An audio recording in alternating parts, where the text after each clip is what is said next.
Hello, I have a task at the university and today I am reading a piece of a book written by Leonard Nimoy, an American actor, and it is named I Am Spock.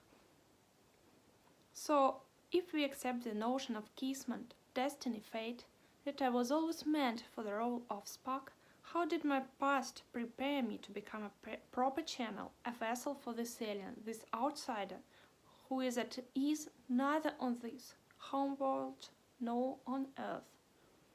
To answer this question, I have to go back more than 50 years to the Bowery Theatre in an ethnic neighborhood in the heart of Boston called the West End.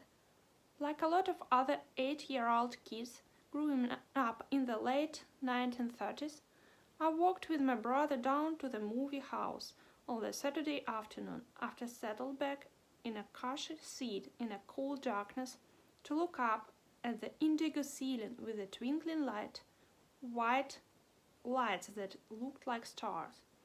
We usually went to the 1 o'clock Saturday show and got there 20 minutes earlier so we could be first to pick our best seats. 28 cents entitled you to a double feature, cartoon, short reel comedy, and the news. I don't remember what else was playing that day, but the main attraction was the Hunchback of Notre Dame, featuring Maureen O'Hara as the Gypsy Esmeralda and Charles Lawton as the little title character Quasimodo. Poor Quasimodo's face and body were grotesquely deformed. A freak of nature, he lived in a solitary and silent life in the towers of Notre Dame Cathedral. The great bells, his only companions, had left him completely deaf. He was so ugly that when the movie began, I could scarcely stand to look at him. One eye hung much lower than the other, and the large hump of his back kept him permanently stooped over. I wanted to avert my gaze, but I couldn't, because as the story progressed, I saw that beneath his different exterior was a heart that yearned for love and acceptance. So I watched, horrified, as poor Quasimodo was falsely accused of a crime and put on public display on a wooden pillory in the cathedral courtyard.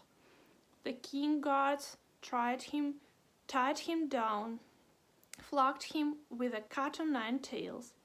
He bore his punishment stoically, never crying out despite the pain. Then they left him to his humiliation while the pillory slow turned, revealing his suffering to the huge throng that had gathered. The crowd jeered at him, mocking him, laughed at him when he begged for water. No one took pity of him. No one saw the anguished soul beneath the twisted flesh. And when the thirst made him cry out again, someone soaked a rag in a mud and slapped him across the face with it. When that happened, I screamed uncomfortably in my seat. I wanted to hide my eyes because, thanks to Lawton's marvelous performance, I identified deeply with Quasimodo's torment. The outward difference between us didn't matter. And then a beautiful event unfolded on the flickering screen. Like the rest on the onlookers, the lovely Esmeralda was terrified and repulsed by the hideous creature on the platform.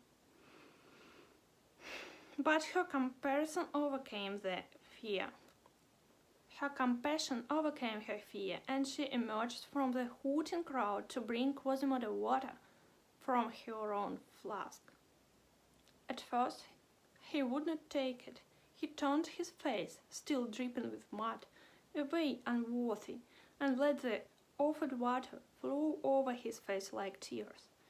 It was as though he could not admit his suffering to her, could not let her see beyond his dyke and hideous mask. But she persisted, and at last he drank. When he looked up at her with shy, reverent gratitude, as though she was literally an angel of mercy, the tears was utterly silent.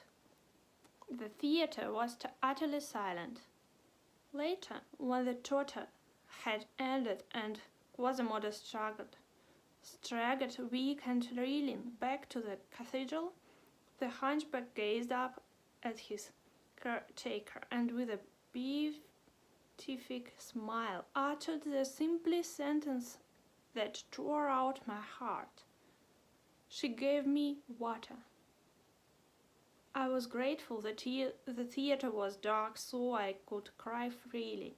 The humanity trapped outside this seemingly inhuman creature profoundly touched me, and I'm sure I was not the only one moved to tears that day.